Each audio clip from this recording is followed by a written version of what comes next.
Good afternoon, everyone. Thank you for joining me today. My name is Haley Wozniak, and I'm excited to walk you through a resource I've developed titled Understanding Verbal Behavior, a guide for parents and teachers.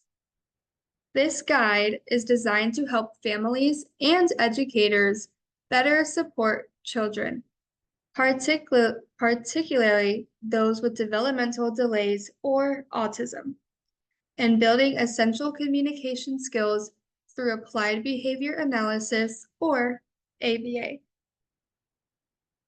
Let's begin with the purpose of the guide.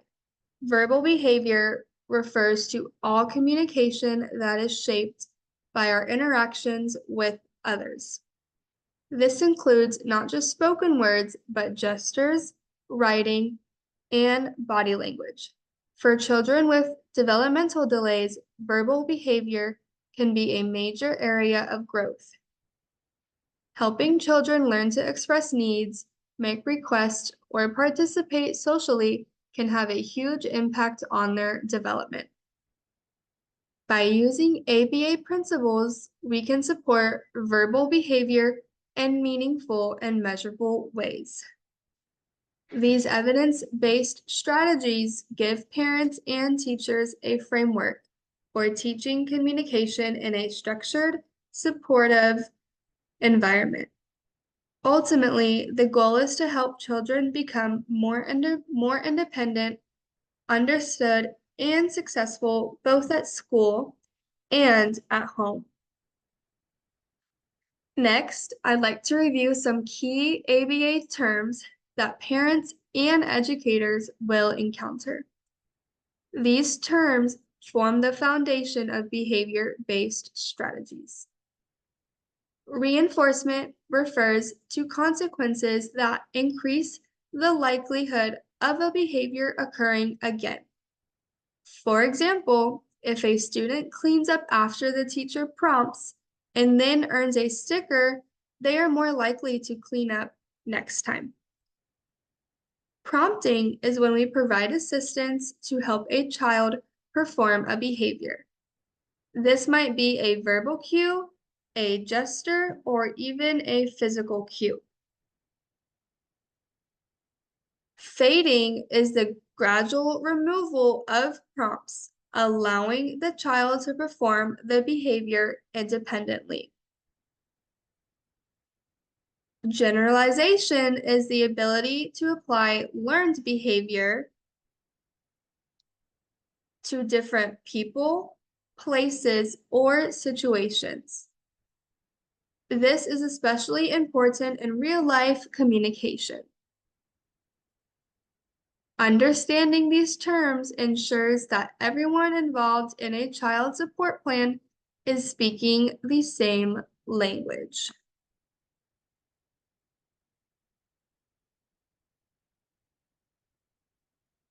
The next section of the guide explains the Behavior Intervention Plan, or BIP. A BIP is a written plan that outlines how we support a child's behavioral needs in a structured way. It includes the specific target behavior and a replacement skill. For example, asking for a break instead of engaging in a disruptive behavior. When, where, and how supports will be provided, how data will be collected, and how the plan will be reviewed and adjusted over time. An example provided in the guide is of a student named Tommy. Tommy's BIP goal was to ask for a break 5 times per day using a break card. Teachers tracked his progress and reviewed the plan weekly. Now, let's look at some of the commonly used strategies in ABA. Token economies are widely used in classrooms. Students earn tokens for appropriate behavior and exchange them for a preferred reward. Differential reinforcement focuses on reinforcing positive behavior to replace negative behavior. Self-monitoring teaches students to track their own behaviors, like marking how many times they stayed in their seat. Self-graphing helps students visually see their progress. For example, by charting how many tasks they completed each day. And finally, tools like first, then boards and visual schedules help promote understanding, reduce anxiety, and support transitions. These tools work best when they are individualized to the child's needs and interest.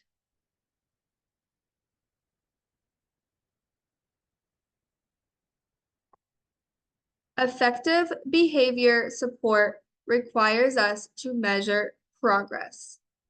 In step 5, the guide outlines the 4 common types of data collection. Frequency is how often a behavior occurs. Duration is how long the behavior lasts. Rate is how frequently the behavior occurs over time, such as request per minute.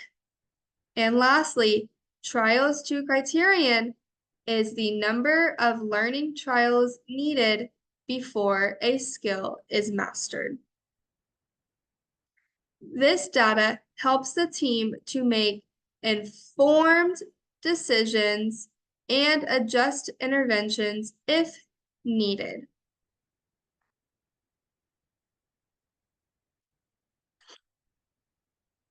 To make this data understandable, we often use graphs.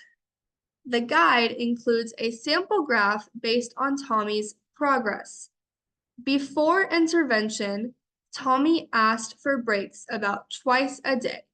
His team set a goal of 5 requests per day and taught him how to use a break card. The graph shows the increase in his break request after the intervention started. It includes a before intervention phase, a shaded intervention period, and a gray line representing the goal. A red X marks the day he met his target. This visual helps parents and teachers see at a glance whether supports are working and whether they need to be adjusted.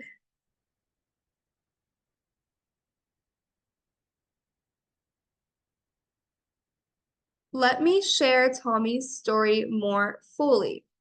Tommy is a 6-year-old student who would often leave the classroom when overwhelmed. His team created a BIP that used break cards as a replacement behavior. Teachers prompted him to use the card when he started to feel upset. They tracked each use, reinforced appropriate usage, and reviewed the data every 2 weeks. Tommy's goal was to ask for a break 5 times daily, and over time, he reached it. This example shows how combining data strategies and individualized support can lead to meaningful change.